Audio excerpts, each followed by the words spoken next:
The semester seemed like any other fall semester. Students attended classes, faculty had their office hours, staff members made sure the campus ran smoothly. But something went wrong. A plague descended on Moraine Valley. But this wasn't just a plague. It was a zombie plague. We never saw it coming. We were not prepared. Most did not survive. This is the story of the survivors.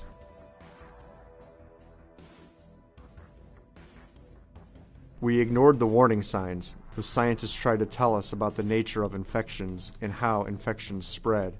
With any virus, any infection, like a zombie infection, there are certain stages that an infection goes through. So to explain how things spread, how this zombie virus or disease is going to spread through campus, I just want to go through the basic steps of infection.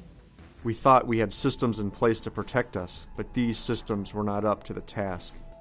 What we would do in the case of something that spread rapidly among all kinds of people that we couldn't really detect and would have all of these wide-ranging effects, I think this is part of the reason that the zombie idea is so captivating, is that it does expose these gigantic holes that we have in our government or in our protection system that we never think about because they never come up. Usually the system works really well. Additionally, the Moraine Valley Library had selected Max Brooks's novel World War Z, An Oral History of the Zombie War, as the text for the 2013-2014 One Book, One College program. As part of this program, faculty and students examined the following themes: infectious disease and public health, zombies, monsters, and the profane in art and literature, disaster mobilization and government interventions, networks, knowledge, and infection, dystopian and apocalyptic literature, beliefs, evidence, and science. The One Book program was a platform for connecting ideas, classes, public events, and student activities. The stage was set. The virus moved from person to person. Humans became infected. The virus incubated, and then those people became zombies. Yeah. How does this work? Okay, good. That's a good question to ask. So you start on Wednesday with the human button. Of course. When it gets to you, so someone's going to give you a card that says you're infected, all right? Okay. So it's going to start with 20 people, and then it's going to spread. So we don't know when it'll get to whomever, right? So once it does get to you, you take off your human button, and then there's 4 infection cards. Then you give out your 4 infection cards, so while you're infecting people, you're not wearing any buttons. So no one knows that you're doing it, right? After you've infected your people, you wear your zombie button, now you're a zombie. You go to the website here, zombies.Moraine Valley Review, log in that you're a zombie, and it's going to get you. So we're going to see how it spreads. So it's important to log in, because the whole point is to see how does this thing grow. Over 20 faculty members utilized the outbreak in classes in an attempt to counteract the apocalypse.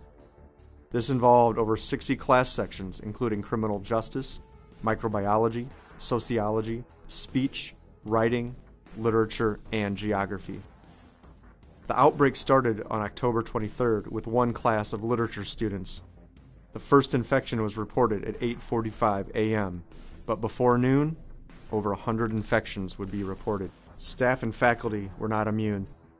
Many stories emerged from those dark days, but most of them followed a similar pattern. One staff member took a break and went up into a public area. This staff member was immediately infected. Innocently, she returned to her office and infected all of her coworkers. This happened time after time. Accounting, biology classes, information technology, the college's executive offices all fell. We watched the infection unfold on the infection tracking website. This site became the central information point for the pandemic. It reported the total number of infections and the total number of infections for each building. Newly infected humans went to the site and registered their infection. By the end of day 1, 220 infections had been reported. On this day, with everyone unaware, unprotected, the infection spread the fastest. By the end of day 2, 344 infections were reported, and every building on the main campus had at least one reported infection, including Building P, which houses the campus police. The Southwest Education Center in Tinley Park was the only location with 0 infections by this point. The total number of infections peaked at 415 by the 4th day. The outbreak closely followed the predictions of our mathematicians. They had noted that the rate of infection would flatten as there were fewer humans left to infect. Eventually, fewer people will be uninfected, so the rate of change of increase can't continue forever since the population is not infinite. It's going to have to slow down. And it will reach a limit. Eventually, worst case scenario, everybody has it, whether it's 5 billion, 10 billion, how many are on Earth, the rate of change will have to slow down. So the first model just was blind growth. If you had unlimited resources, just go out there and you infect.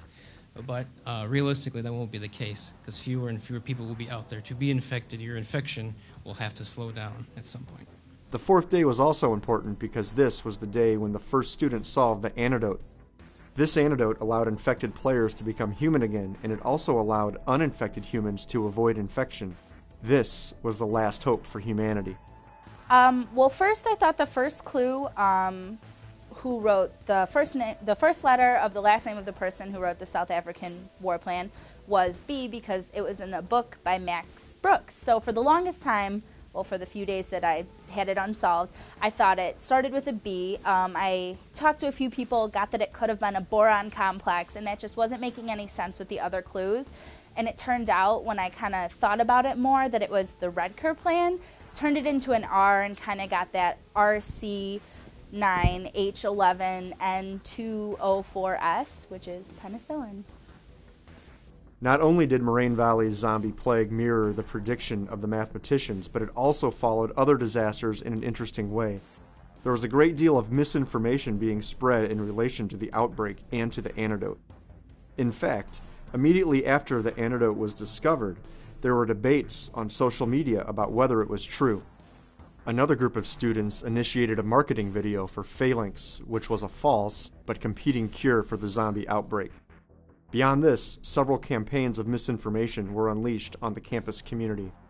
One campaign declared that the entire outbreak was nothing more than an elaborate hoax. Thanks to these misinformation efforts, the antidote was undermined and never got the momentum to spread across campus. In the end, we could not stop this plague. We had an antidote, but we could not effectively spread the word fast enough. A few of us survived, and looking back, we see that all of this could have been stopped. But we didn't listen when warned. What happens in a zombie plague is pretty much what happens in any real disaster. Pandemics, hurricanes, conventional wars, you name it, the human reaction is the same. For me, the zombies are just a catalyst of looking at how humanity deals with calamity.